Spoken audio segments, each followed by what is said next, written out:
And there they go. Well, as long as I'm talking about my kids and the noise they make, I can share a little personal disclosure that since having kids, I don't really love staying up late. I mean, if I'm working, I stay up late, but if I'm not, their bedtime becomes my bedtime. However, for several months now, as I prepared to get ready for Shabbat on Saturday night, I made the purposeful choice to keep my phone nearby and my ringer on, just in case a friend of a friend of a friend needs my help tracking down a Jewish stranger. This may sound strange, but it's because there's a new virtual Jewish game called Who Knows One that is taking the country by storm and resulting in friends texting and calling and asking sometimes to stay available just in case they need us. I first learned about this new game in June when my husband came into the office sometime after 9 to tell me numerous mutual friends had texted him to get me to look at my phone.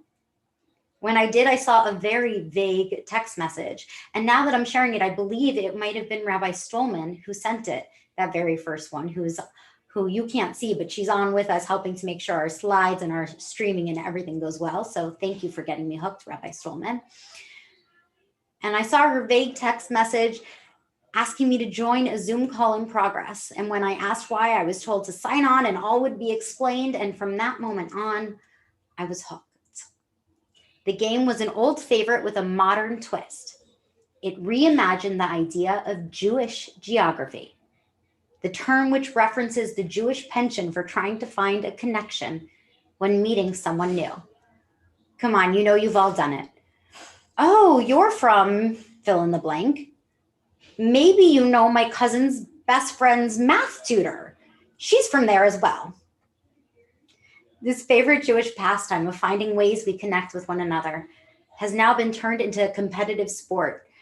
The host shares the name of the chosen one who is a random Jewish adult, generally somewhere in North America.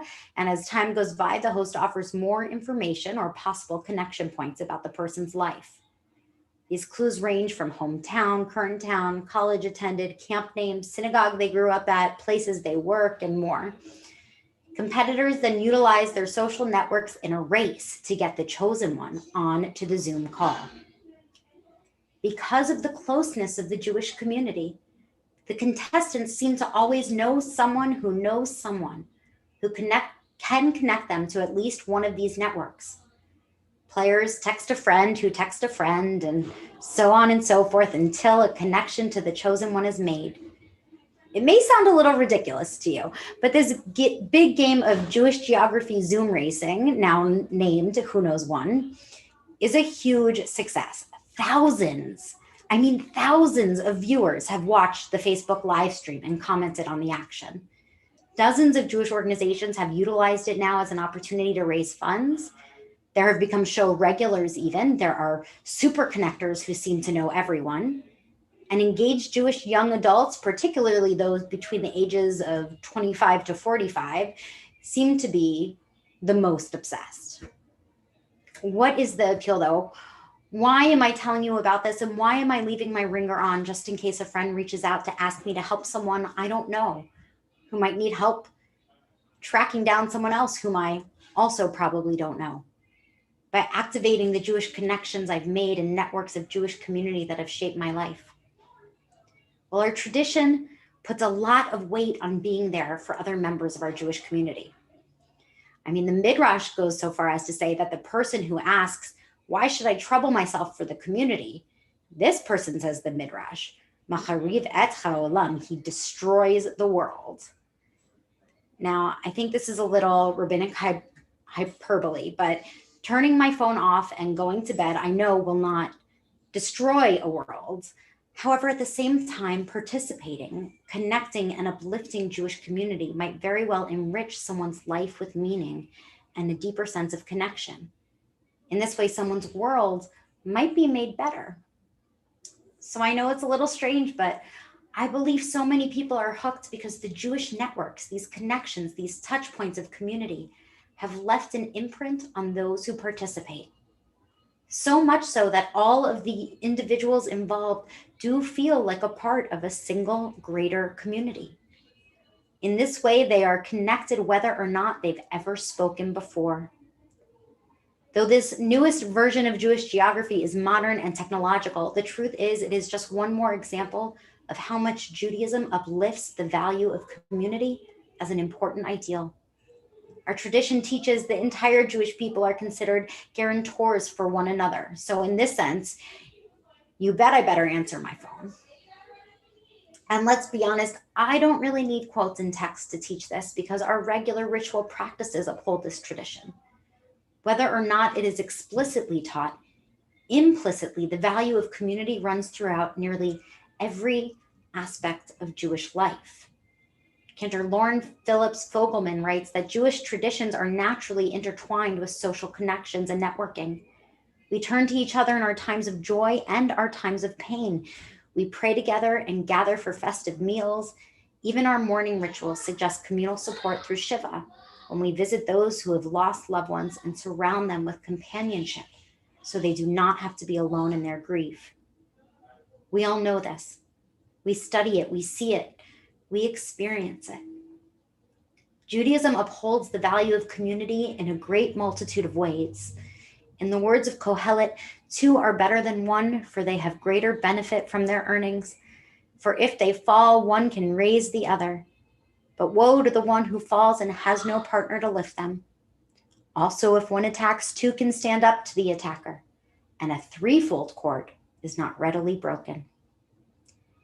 We may take this text to remind us that in building connections, we take our personal stories and experiences, we take our lives, and we connect and braid them together until they are intertwined. And once intertwined, we are not easily broken. Yes, this text is a nod to the reality that our hardships are made easier as part of a community. But the benefits of community are far beyond that alone. Rabbi Yoshi Zweiback writes about the personal impact of the value and influence of our communal nature in Judaism, saying, "My life has meaning and purpose because of these experiences. I have a deeper sense of my small role in the cosmos because of it. Being part of this tribe, this people, Israel, has helped me to feel a sense of connection in a time of increasing alienation and division. And most importantly, it is through my community that the values of our people have been transmitted to me. A way of life that points us towards justice and righteousness and inspires us to make ourselves and the world better." This sense of connection to people with a shared history, destiny, and set of values provides us with what the great sociologist Peter Berger calls a plausibility structure, a system of meaning which helps us to make sense of our world and understand our place in it. I know that's a big claim on Jewish community, but I believe wholeheartedly that it's true. Our community can bring meaning and value to life. I also believe being part of Jewish community is like being part of this special, strange, and complicated extended family. Yes, we're sometimes called a tribe, a people. This is because we lean into our interconnectedness. But this big, complicated family that is Jewish community is not by any means monolithic. We are made up of different colors and races and denominations, gender expressions, family design, beliefs, understandings, political opinions, spiritual longings, and so many more differences. We are not the same, and yet we are connected. This big extended family, this mishpacha, we don't always agree or get along. We don't always treat each other in ways that uphold the high ideals of our tradition. And yet we are enriched by our connections. We are invested in each other's stories. We are pulled by a sense of obligation to one another in good times and bad. And we are blessed with the value that is Jewish communal support. We know that this crazy extended family of ours is so meaningful and so extensive that if given the sufficient time, we can find an immediate connection to a brand new lifelong friend who was a complete stranger only moments before. We know wherever we go in this world, if we try, we can find an instant ally.